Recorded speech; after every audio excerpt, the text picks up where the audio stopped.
우리 150일 동안 약 5개월에 걸쳐서 하나님의 말씀을 사모했습니다.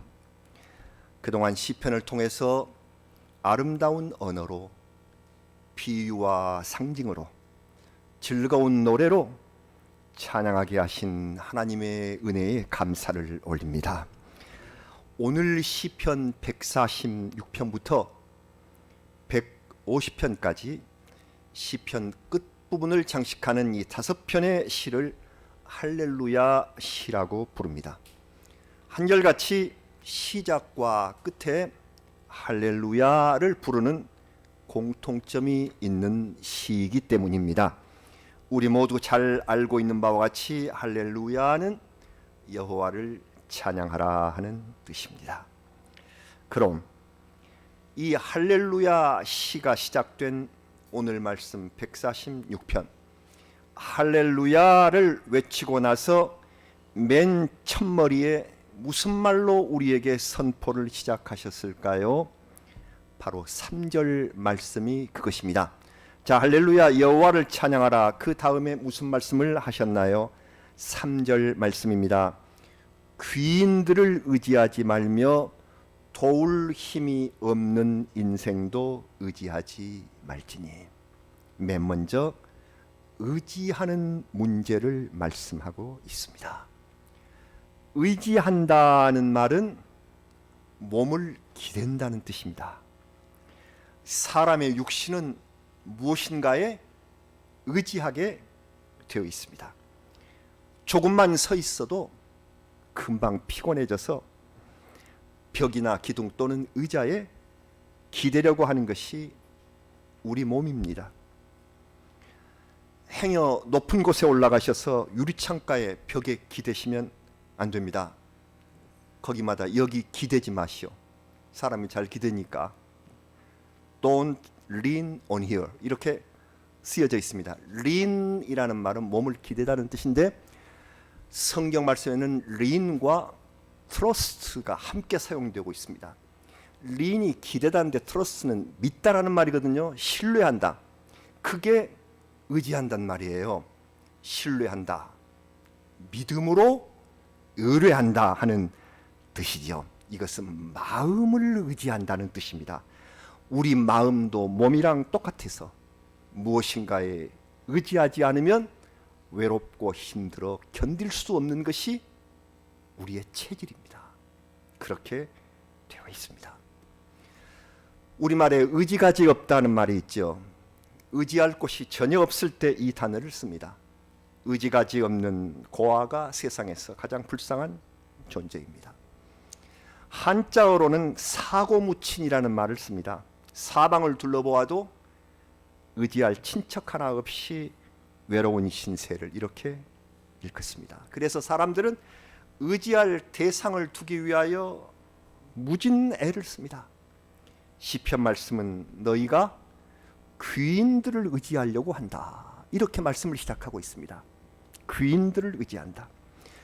귀인이란 세상의 권력자들을 가리킵니다. 무슨 일을 하려 할 때마다 권력을 배경에 두고 싶어서 사람들은 속칭 백을 찾습니다.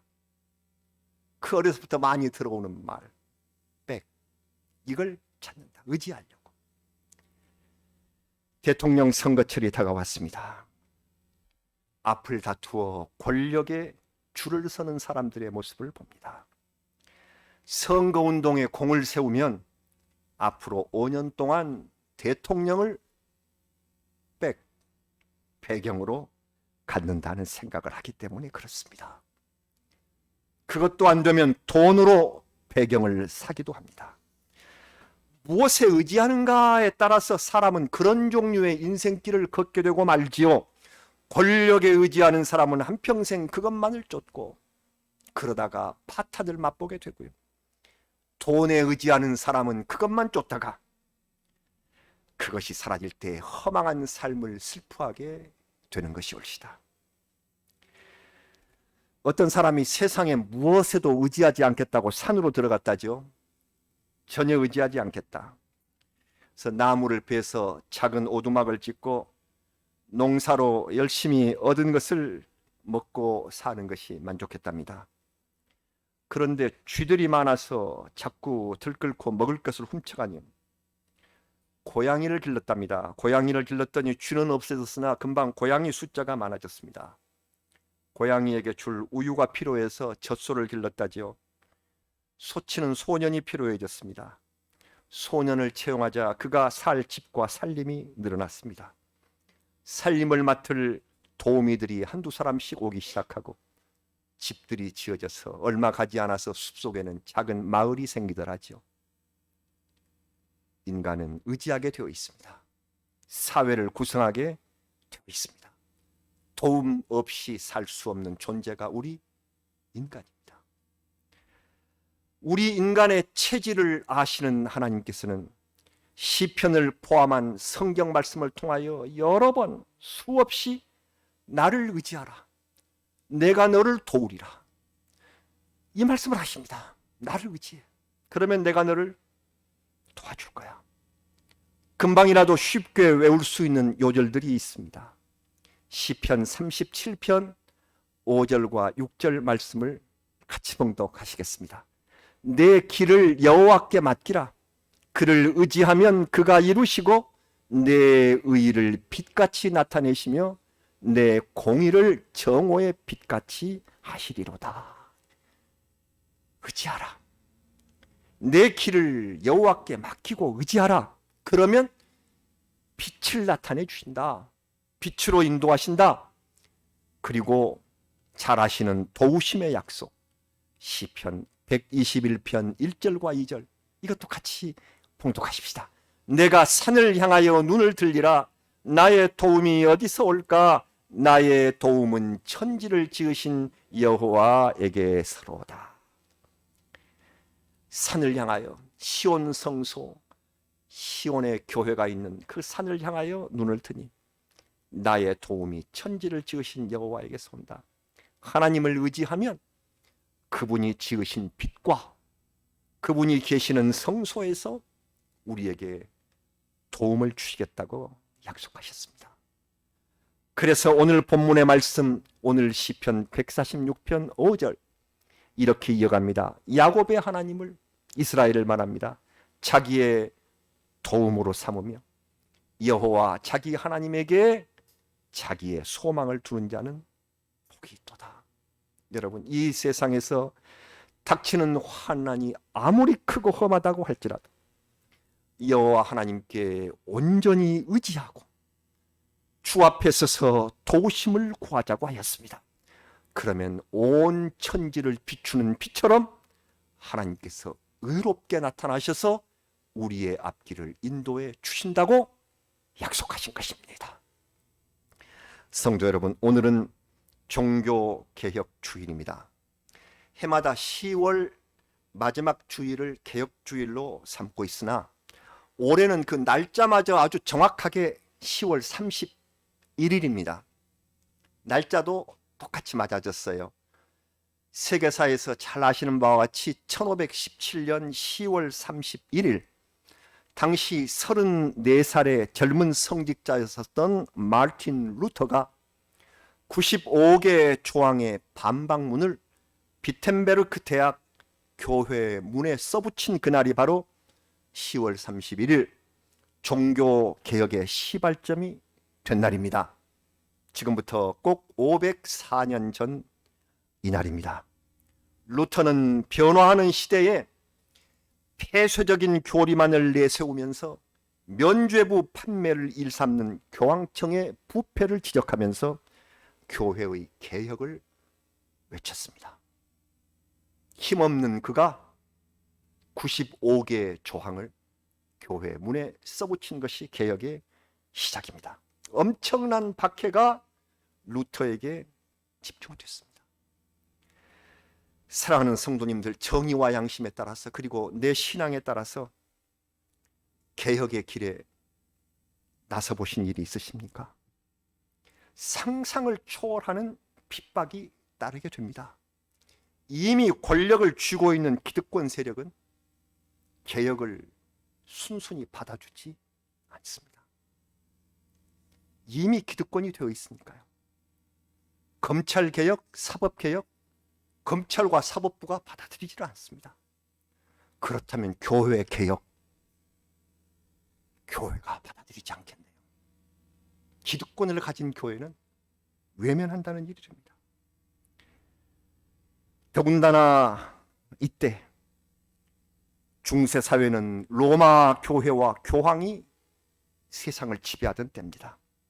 이 기득권 세력 앞에 젊은 성직자가 개혁을 외치고 반기를 들었으니 그를 가만히 둘 리가 없습니다. 개혁자는 이 어려운 과정을 견뎌내야 합니다. 하나님께 온전히 의지해야 되고 끝까지 도움의 하나님을 바라보며 굳게 서지 않으면 안 되는 것이 개혁자의 길이에요. 루터는 결국 제국의회의 재판에 붙여졌고 그 사이에 재판을 기다리면서 성경을 번역하고 개혁교회 준비에 최선을 다하는 모습을 보여줍니다. 드디어 보름스라는 곳에서 재판정에 서게 되었을 때에 그는 그 앞에서 이렇게 외쳤습니다. 잘 아시는 루터의 말, 내 양심은 하나님의 말씀에 사로잡혀 있습니다. 그러므로 나는 양심과 다르게 행동할 수 없습니다. 제가 여기 섰나이다. 오 하나님 저를 도우소서. 아멘. 이것이 루터의 오름스의 고백입니다. 그것이 오늘의 말씀의 제목과 같습니다. 내 오직 하나님을 의지합니다. 저를 도와 주시옵소서. 루터가 의지한 하나님을 우리도 의지합니다. 개혁교회를 도우신 하나님께서 이 시대에 개혁하는 교회, 의롭게 바로 서기를 원하는 교회와 성도들을 지켜주실 줄로 믿습니다. 이어서 오늘의 시편 말씀은 하나님을 의지해야 할 이유를 짤막하고 분명하게 밝혀줍니다. 우리가 왜 하나님을 의지해야 할까? 우리가 다 알고 있습니다만은 그것을 146편 6절이 두 가지를 밝히고 있습니다. 두 가지 이유를 우리 같이 봉독하시겠습니다. 여호와는 천지와 바다와 그 중에 만물을 지으시며 영원히 진실함을 지키시며 아멘. 이 두 가지 이유라고 했습니다. 하나는 창조주이시기 때문이시고 또 하나는 영원히 진실하시기 때문이시다. 먼저 하나님은 우리를 만드신 분이시므로 전적으로 의지해야 하는 것은 당연한 일입니다. 지금 우리가 사용하는 작은 핸드폰부터 내 소유라고 가장 큰 것이라고 생각하는 아파트까지 문제가 생기면 그것을 만들거나 지은 회사에 의뢰합니다. 이게 핸드폰이 잘 못 되면은 AS 센터로 가고요. 그리고 집이 잘못했으면 건설회사에 의뢰합니다. 왜? 근본적으로 그것을 잘 알고 있는 까닭입니다. 우리 인생에서도 어려움과 고난이 닥쳐오면 나를 가장 잘 아시는 창조주에게 의지해야 하는 것이 기본 이치입니다. 이런 이야기가 있습니다. 아마 많이 들으셨을 텐데요. 자동차 제조 초기에 미국에서 있었던 일이랍니다. 한 젊은 정비사가 정비사 자격증을 땄고 그래서 포드차에 중고품을 샀답니다. 그래서 내가 이렇게 수리도 잘하게 됐구나. 몇 군데 수리해서 타고 다니니까 자기 기술이 자랑스러웠대죠. 장거리 여행에 나섰다가 차가 그만 고장나고 말았습니다. 보닛을 열고 원인을 찾아보려고 했지만 이번에는 알 수가 없다라는 것입니다. 마침 지나가던 차가 멈추더니 한 노인이 내렸습니다. 노인이 관심 있게 차를 살펴보자 젊은이가 말합니다. 아이고 어르신 갈 길 가시죠. 별거 아닙니다. 차가 고장났나요? 예, 제가 정비사거든요. 그러니까 걱정 마시고 가세요. 그러나 시간이 흘러도 차에 시동이 걸리지 않더랍니다. 지켜보던 노인이 말했습니다. 젊은이, 내가 도와드려도 될까요? 그가 한 부분을 만지자 즉시 엔진이 가동했습니다. 청년이 놀라서 물었습니다. 고맙습니다. 그런데 당신은 누구십니까? 노인의 대답. 저는 이 차를 만든 사람입니다. 제 이름은 헨리 포드입니다. 포드는 차를 만들면서 차의 모든 것을 속속들이 알고 그 제작을 지휘한 사람입니다. 만지니까 금방 알더라.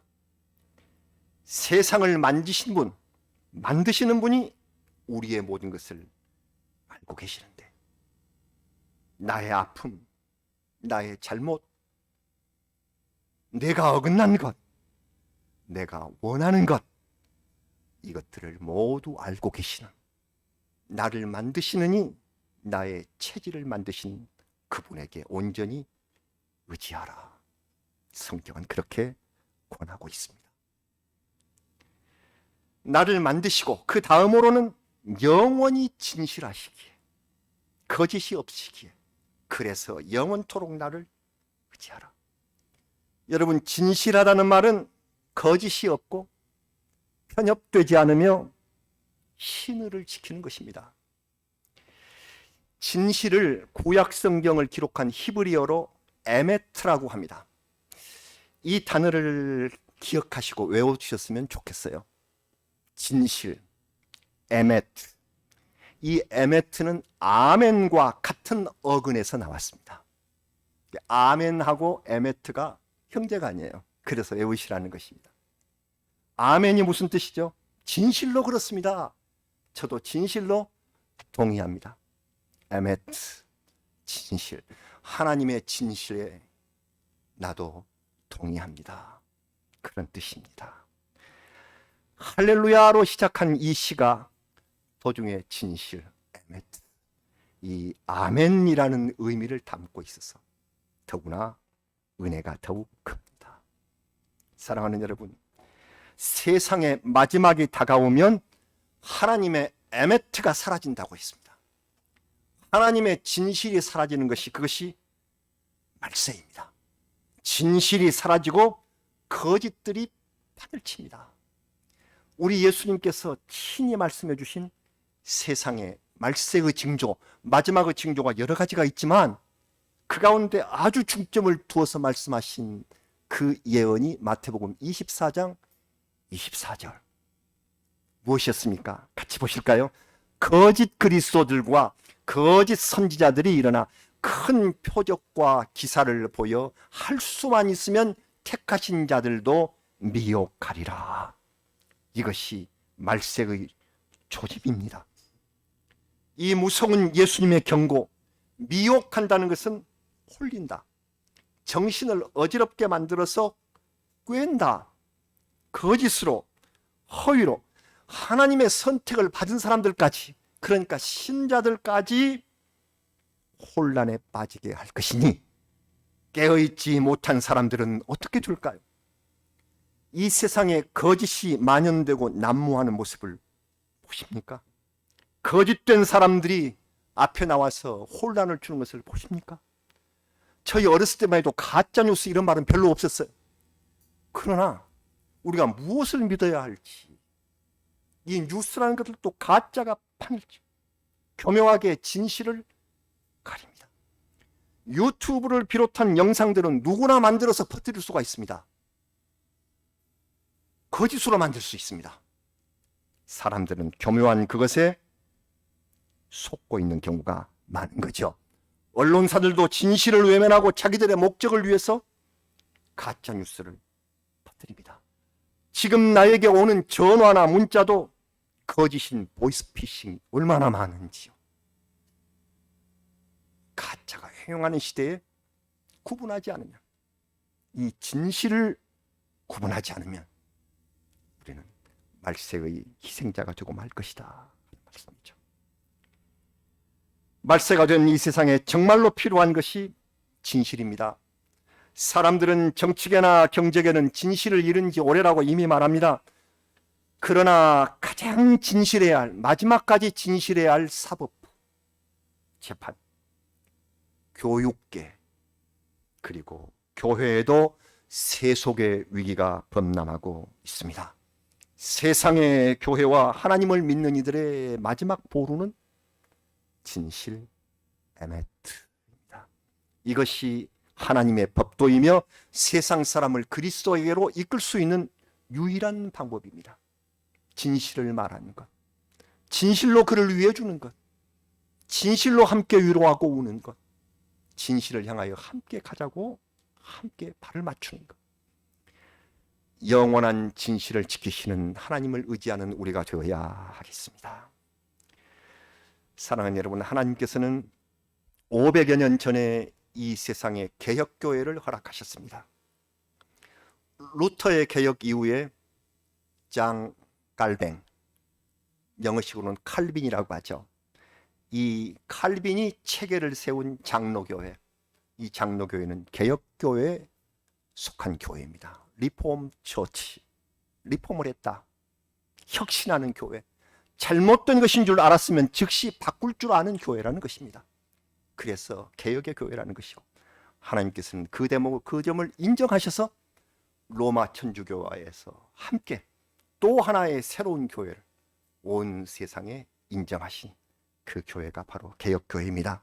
우리 교회는 장로교회로서 항상 개혁하는 자세로 하나님께 도움을 구하는 넓은 의미의 개혁교회입니다. 로마 가톨릭 교회가 교회의 권위만을 내세우고 부패해가면서 하나님을 의지하지 않으므로, 그래서 개혁의 횃불이 올랐고 하나님의 도우심으로 개혁하는 교회가 생겨난 것입니다. 그러므로 종교 개혁을 이룬 교회는 하나님 앞에 잘못된 이전의 것들을 반성하고 바꾸어 가려는 노력을 쉬지 말아야 합니다.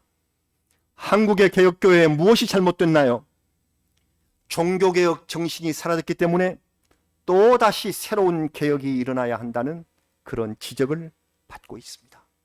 가장 중요한 것은 하나님의 최고의 명령인 의와 사랑을 교회가 잃어버리고 있다는 것입니다. 의와 사랑.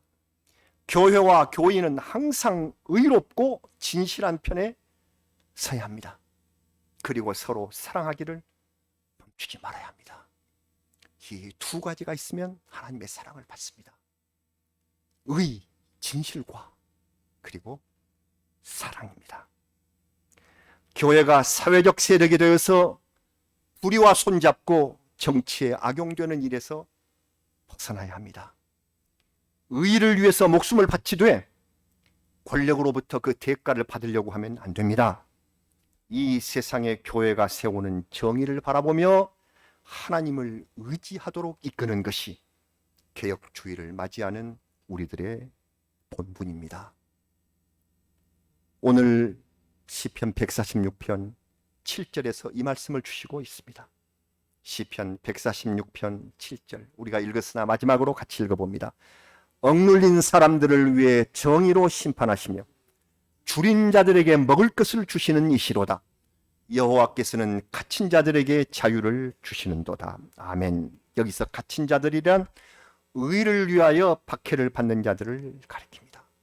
하나님은 정의를 세우라고 말씀하십니다. 세상을 올바르게 만드는 것이 개혁교회와 교인들의 임무인 것입니다. 이 의를 말씀하시고 꼭 빠지지 않으시죠? 줄인 자에게 먹을 것을 주라, 사랑을 선포하시는 것입니다. 나그네를 보호하시며 사회적 약자를 돌보시는 하나님께서 우리와 교회 위에 그 책임을 맡겨주십니다. 하나님께서는 이 시대에 한국의 교회, 개혁교회에 속한 자녀들인 우리를 어떻게 보고 계실까요? 진정으로 하나님께서 너희가 나를 의지하고 나의 도움을 바라는구나, 이렇게 여기실까요? 생각할수록 부끄럽고 두렵기 짝이 없습니다. 하나님께서는 나태하고 쾌락을 일삼는 이 세상 위에 성경에 말씀하신 전염병이라는 환난을 내리셨습니다. 이제 조심스럽게 다시 회복을 준비하는 때가 왔습니다. 이 고난을 겪으면서 특히 개혁이라는 이름을 앞에 내건 우리의 교회가 무엇이 달라졌는지 하나님 앞에서 돌이켜 보아야 하겠습니다. 바이러스 하나도 이길 수 없는 우리 인생임을 깨닫고 이제 후로는 온전히 창조주 하나님을 의지하는 삶이 되어야 하겠습니다.